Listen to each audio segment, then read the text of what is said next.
정우택 의원 전 원내대표이십니다. 어서 오십시오. 네, 안녕하십니까? 네, 먼저 그 판문점에서 이루어진 북미 간의 회담, 또 문재인 대통령까지 새 정상의 만남 어떻게 보셨어요? 뭐 우리 가까운 사이끼리는 번개팅도 네. 하는데 네. 정상회담을 이렇게 번개팅 하듯이 깜짝 만남이라든지 이런 것을 할 수 있는지, 그래도 또 정상회담이 이루어지는 거 보니까 또 그러게요. 가능한가 봐요. 그러니까요. 네, 그래서 하여튼 그 성과라고 하면 뭐 누구나 얘기한 것처럼 그 소위 빅 이벤트가 성공했다.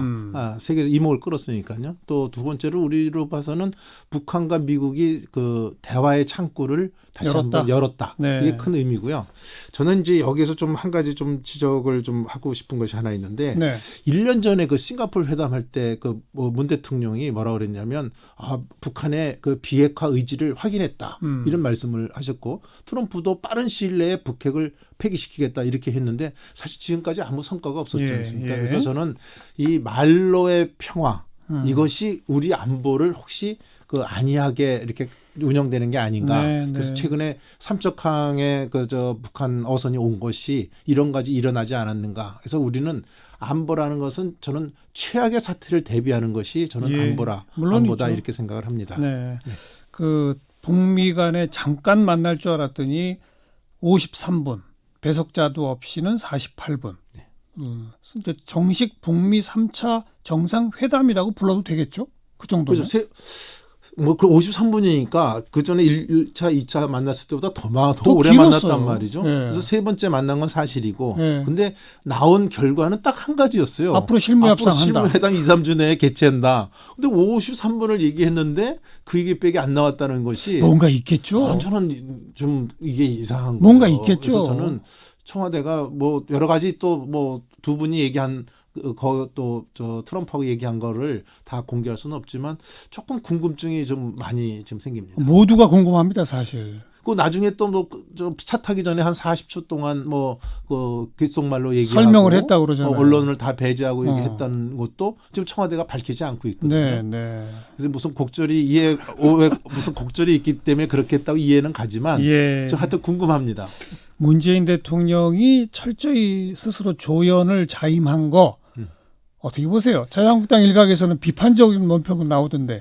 저는 이 문제는 정말 주연을 할 입장인데 제가 양보를 해서 조연으로 했다 그러면 그건 이해가 갑니다.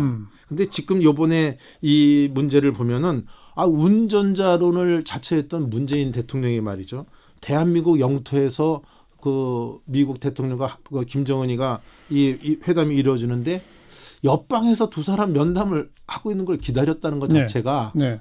좀 씁쓸한 좀 단면을 좀 느낍니다. 씁쓸하다. 네. 우리 영토에서 만나는데 우리 대통령은 옆방에서 기다리고 객들이 둘이 와서 논의를 하고 있다는 것이 좀 저는 그렇고요. 저는 이 점에서 분명히 강조하고 싶은 것은 북한 핵의 당사자는 미국도 중국도 러시아도 아닌 우리 대한민국 국민이거든요. 그래서 저는 대통령이 이렇게 소극적 자세, 조연의 자세로 그쳐서는 안 된다.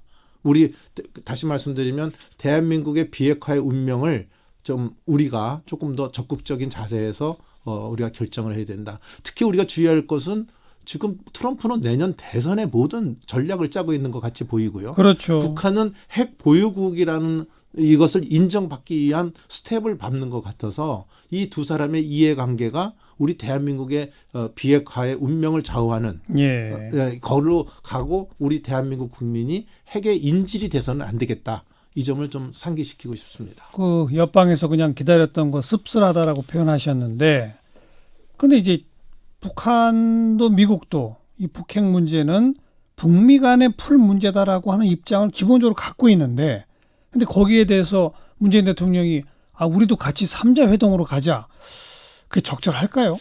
저는 그렇지만 얘기를 했을 때 이번에는 다른 게 아니고 우리 대한민국 영토에서 이루어지니 같이 한번 해보자 얘기를 하셨는지 안 하셨는지는 모르겠습니다만은 좀 트럼프 대통령한테 하나의 그 제안을 했는데 그게 정리 안 됐다면 또 뭐 사정이 있겠는데 지금 그러한 과정들이 지금 전혀 설명이 안 되고 있기 때문에 조금 저희들이 오해할 수도 있는 측면이 있지 않을까 이렇게 생각합니다.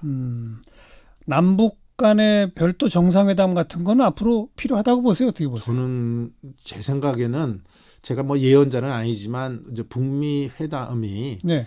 저는 올 연말이나 내년 1월쯤에는 가능할 수 있지 않을까. 정상 간 예, 만남. 제가 금년 5월 달에 제가 미국을 다녀왔습니다. 우리 국회의원 몇 명들하고 같이 갔는데 그때도 그 많은 그 미국 전문가들이 연말까지는 아마 미국과 북한의 정상회담이 이루어지지 않을까 이렇게 보고요.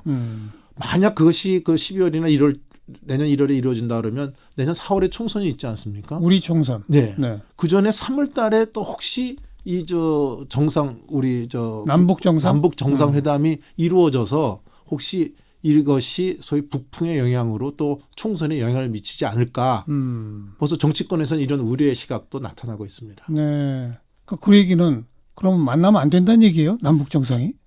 영향을 뭐 만나서 진짜 가짜 평화가 아닌 진짜 평화를 또 핵폐기를 또 로드맵을 약속한다 그러냐 당연히 만나야 되죠. 그렇지만 이것이 선거에 어떻게 영향을 미칠까 이것에 대한 여러 가지의 이제 소위 그 선거가 있는 내년으로서는 주판을 튀길 수밖에 없겠죠. 그러니까 2, 3주 안에 이제 이 북한과 미국이 실무 협상팀을 꾸려서 실무 협상이 진행이 되고 그게 이제 몇 개월 정도 진행이 되다 보면 제4차 북미 정상회담에서는 지난번 하노이 때 같은 노딜이 아니라 뭔가 성과가 있는 북미 정상회담이 이어질 수도 있다. 네. 이런 거 아니겠습니까? 그렇습니다. 그럼 제가 지금 여쭤본 건 그 북미 정상 간의 실무 협상과 정상회담이 있기 이전에 남북 간 정상 만남 또 약속됐던 서울 답방 김정은 위원장의 이런 것들이 혹시 금년 내에 필요하지 않겠나 이걸 여쭤본 건데 오히려 지금 정우택 의원은 북미 정상 간에 뭔가 성과가 있은 후에 내년도에 남북 정상회담 이렇게 보시네요. 네, 저는 그 뒤로 보고 있습니다. 그래서 이건 제가 예언가가 아니라 뭐라고 얘기할 수는 없지만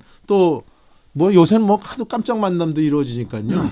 또 남북 또 정상 간에 어떠한 또 전화 통화로서 또 어떠한 이해관계로서 갑자기 만날지 그건 예측하기가 참 어렵다 이렇게 봅니다. 알겠어요. 뭐 남은 건 또 다 그냥 이렇게 예측 내지는 추측이니까 요 얘기는 그 정도 하고요. 네. 국회 완전 정상화된 거 맞죠? 뭐 95% 정상화됐다고 이렇게 얘기를 하던데 그게 이제 뭐 하면 소위 국정조사권이 하나 남아 있습니다. 그렇죠. 그래서 국정조사의 진행에 따라서 그 추경이 원만하게 통과될 수 있을지 안지 여부도 뭐 과정이 말이죠. 과정을 제대로 밟을 수 있을지 여부가 결정된다 이렇게 보고 있습니다. 지난 뭐 80 며칠 동안 국회가 문을 닫고 있다가 어렵사리 뭐 정상화, 뭐 거의 정상화 이런 표현들 나오는데 자유한국당 내부적으로는 어때요? 얻은 게 많다고 평가하세요? 잃은 게 많다고 평가하세요? 지금 저희로서는 여야가 다 패자가 아닌가 이런 생각을 많이 합니다. 왜냐하면 국정 현안을 두고 국회의원들이 하여튼 국회를 운영을 못했다는 것 자체는 국민들한테 불편을 끼친 것이고 또 그것은 여야가 다 책임을 져야 될 문제라고 생각합니다. 다만 굳이 얘기를 한다면 그 절차적 정당성을 무시하고 그 3개 법안을 그 패스트트랙에 태운 문제에 대해서는 지금 선거법 문제에 대해서도 300명이라고 한정을 해놨지만 내부적으로 벌써 300명을 넘어야 된다는 얘기가 벌써 나오고 있고 또 공수처법이나 또 검경 수사 조정권 문제도 지금 내부적으로 그게 완벽하지 못하다 그 법안이 이러한 정부 내에서도 이런 얘기가 나오고 있는 법안을 굳이 패스트트랙에 태워서 그것도 국회법을 무시하고 또 의원들을 불법적으로 그 사보임을 통해서 그런 과정을 밟았다는 것은 저는 옳은 길은 아니었다. 또 그런 일이 이루어진 뒤에도 야당을 좀 얼르고 달래서 같이 이것을 그 소위 동반자로서 역할을 좀 강조해주는 이런 입장에 있었으면 좋은데 오히려 야당을 좀 더 속된 말로 하면 약 올린다 그럴까요? 야당을 동반자로서 여기지 않는 이러한 태도가 그동안에 이 84일 만에 본회의를 열게 된 계기가 되지 않았나 이렇게 생각합니다. 여당 탓이 더 크다. 저는 뭐 야당이니까 그렇게 얘기할 수밖에 없죠. 네. 황교안 대표가 원외 인사고 그다음 당대표 된 다음에 전국 순회하고 대선 주자로서의 입지를 확고히 하느라고 장외투쟁을 이어간 것이다. 이런 식의 해석은 어떻게 보세요?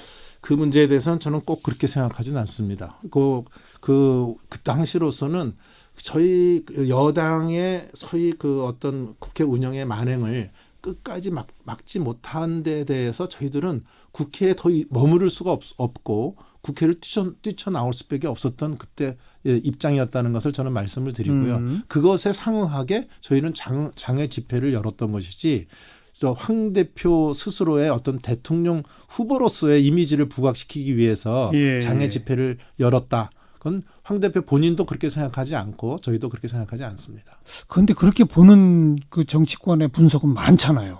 왜냐하면 행보가 꼭 대통령 후보로서의 그러니까요. 행보를 많이 닮았는데 예. 그렇지만 저희로서는 그렇게 할 수밖에 없었습니다. 장외 집회라는 것이 한번 모이는데 굉장한 시간과 비용이 들고요. 또 그렇기 때문에 황 대표 스스로도 몇 차례 장외 집회를 한 후에 부산서부터 서울까지 장정을 하는 그런 일정을 잡은 것은 그건 불가피한 선택이었다. 저는 그렇게 봅니다. 근데 뭐 얘기가 나온 김에 이제 그러다가 보니 뭐 민생 행보도 하고 여기저기 그 현장의 분들과 소통도 하고 여러 말씀을 하다 보니 이게 말실수가 꽤 나왔죠. 당에서 보기에도 좀 그렇죠. 자기 그 아들 이야기 하는 것도 좀 그렇고 또 경제나 취업 문제 얘기할 때 지방 중소기업에 가서 멋진 사내 카페를 만들면 된다는 얘기도 좀 그렇고. 굳이 뭐 제가 변명을 하자면 그 본인의 의도는 그런 것이 아니었겠죠. 아무래도 젊은 사람들한테 그 학점이나 이런 것도 잘 따야 되지만 많은 그 경험과 또 이런 어떤 역량이 취업하는 데 필요하다는 얘기를 하다가 보니까 그렇게 됐다고 저는 굳이 변명을 하나 드리고 싶고요.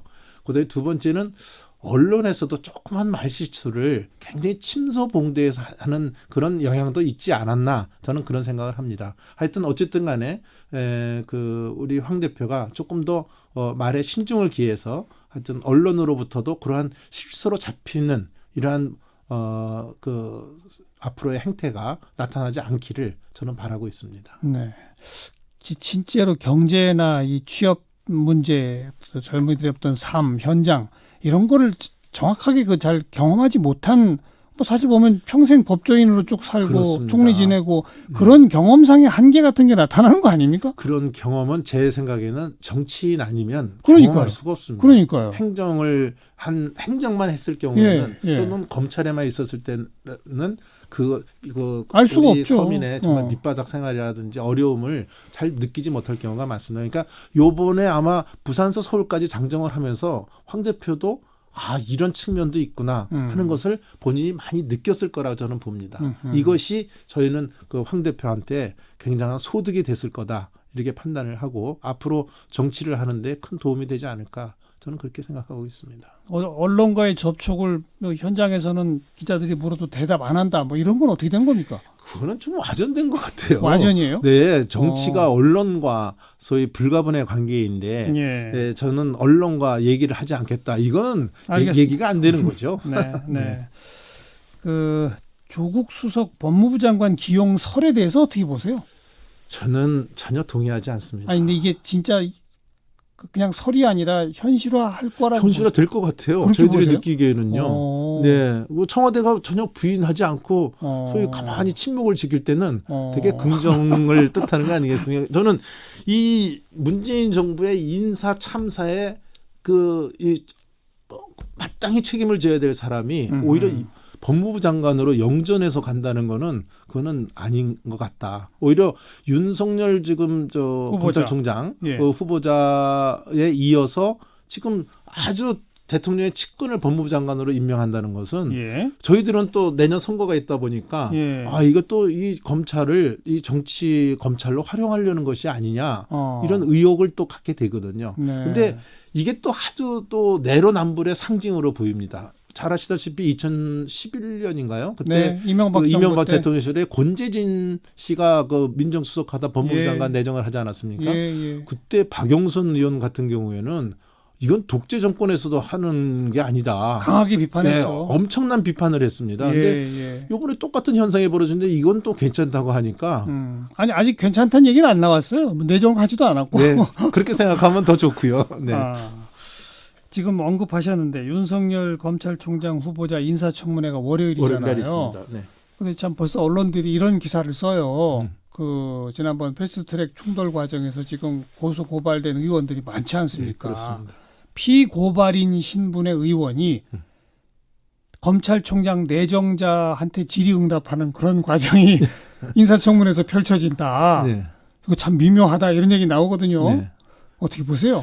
그건 일단 고발됐지만 그것이 어떤 지금 그분이 그 범죄자로서 인정을 받은 건 아니기 때문에 그 질문은 할 수 있다고 봅니다.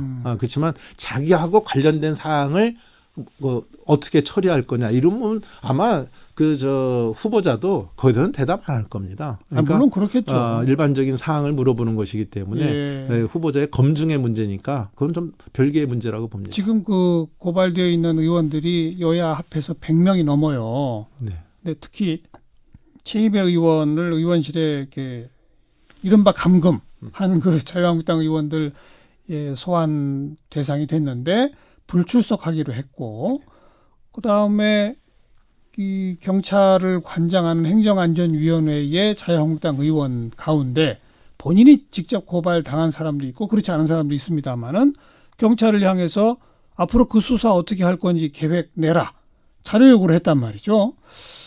이게 근데 가능합니까? 자기가 피고발인인데 네. 앞으로 내 수사 어떻게 할 건지 경찰이요. 당신네 수사 계획 나한테 지금 미리 알려봐봐. 이게 돼요? 물어볼 수는 있죠. 근데 경찰에서 딴 사람은 못 물어보잖아요. 경찰에서 대답 안 합니다. 그거 지금 벌써 제가 와서 보니까 한번 물어봐서 어떻게 했더니 그건 대답할 수 없다. 이렇게 경찰에서 통보가 왔다고 합니다. 그러니까 그것은 누구의 수사 상황이라도 한번 물어볼 수는 있어요. 내가 누구한테 수사를 받는 거냐. 뭐 이거 물어볼 수는 있는데 경찰에서 법적인 테두리 아래에서 가르쳐 줄 건 가르쳐 주지만 이번에 그 대답은 가르쳐 줄 수 없다. 그렇게 통보가 왔다고 합니다. 그러니까 바로 그렇게 가르쳐 줄 수 없다. 대답할 수 없다라고 하는 대답이 뻔하게 예상되는데도 자유한국당 의원이 본인이 피고발인이면서 경찰을 향해 그런 자료 제출 요구권을 행사하는 것. 그거 좀 약간 바보 같은 행동 아닙니까? 글쎄요. 굳이 실익도 없으면서 비판만 받는 거 아닌가요? 실익은 저는 없다고 봅니다. 그러니까요. 네. 수사 진행 상황이라든지 이런 예. 것을 얘기해 줄 수가 없죠. 네, 그건 당연한 건데 네. 일반적으로 다른 사건에 대해서도 의원들이 묻는데 이제 지금 말씀은 본인의 건데 왜 그러니까요. 그거를 물어보냐. 그건 제가 생각해도 실익이 없는 거다. 저는 이렇게. 그리고 비판을 자초하는 거 아닐까요? 글쎄요. 비판까지는 모르겠는데 본인이 오직 답답하면 하겠습니까? 그렇지만 저희로서는 좀 다른 측면에서 좀 항변하고 싶은 게 네. 이건 야당 탄압으로 저희는 보는 거예요. 왜냐하면 지금 그 민주당 의원들도 25명이 지금 고소고발됐는데 네. 거기에 대해서는 일체 지금 소위 말하면 타치도 안 하고 네. 저희 당부터 이거 부르니까 예. 이 문제 저희는 야당 탄압으로 보는 거죠. 그러니까 예. 여당이 먼저 공정한 수사를 받으면 수사하려면 같이 해라. 우리도 정당하게 받겠다 이런 입장이거든요. 수사하려면 여야 같이 해라. 그렇습니다. 네. 홍문정 의원하고 원래 친하시잖아요. 뭐 어떤 의원하고 다 친합니다. 아니, 특히 좀 친하시지 않은가요? 홍문정 의원은 특히 15대 96년에 국회의원을 같이 시작한 그러니까요. 동지고 예. 또 2004년까지 하다가 2012년에 8년 만에 다시 국회에 들어온 또 동지이기도 합니다. 예. 네. 왜 탈당했대요? 개인적 소신인 것 같아요. 네. 그러니까 개인적 소신에 따라서 자기는 결정을 했지만 그 후에 얘기를 좀 더 하면 본인이 나오면 뭐 계속 많은 의원들이 따라 나올 것 같은 인상도 받았던 것 같은데 연말에 뭐 4, 50명 이런 얘기도 했어요. 뭐 당장은 아니지만 연말에 가서 이렇게 할 거다 이렇게 생각을 하는데 지금 현재로 저희들로서 판단은 소위 그 찻잔 속의 태풍이 아닐까 저희들은 이렇게 보고 있습니다. 혹시 정우택 의원한테도 같이 나가자고 얘기하던가요? 저한테는 얘기가 없던데요. 나간 다음에 혹시 만나거나 저한테는 얘기를 할 수 없는 게 제가 그 2016년 연말에 탄핵이 이루어졌을 때 당이 정말 풍전등화의 풍지박산 직전이었습니다. 네. 그 전에 그때 제가 그 당을 맡아서 당을 살려낸 그 입장에 있는 사람이기 때문에 저는 이 당이 정말 없어지지 않는 한은 제 스스로가 이 당을 떠날 수 없는 그런 처지에 있는 사람입니다. 네. 그래서 아마 저한테는 얘기가 없으셨어요. 네. 나가고 나서도 연락 없었어요? 바로 방도 옆방인데 네. 제가 일부러 가서 뭐 얘기를 하는 것이 그분한테 더 부담이 될 것 같아서 얘기는 지금 안 하고 있지만 뭐 이심전심 무슨 생각을 하고 있는지는 서로 간에 잘 알고 있을 겁니다. 근데 아무튼 찻잔 속 태풍이라는 표현은 지금 자유한국당의 다른 의원들은 이렇게 동요하는 의원이 없다. 지금 현재로서는 전혀 없습니다. 제로다. 네. 알겠습니다. 오늘 여기까지 합시다. 수요국회 여의도 베테랑 자유한국당의 정우택 의원이었습니다. 고맙습니다. 네, 감사합니다.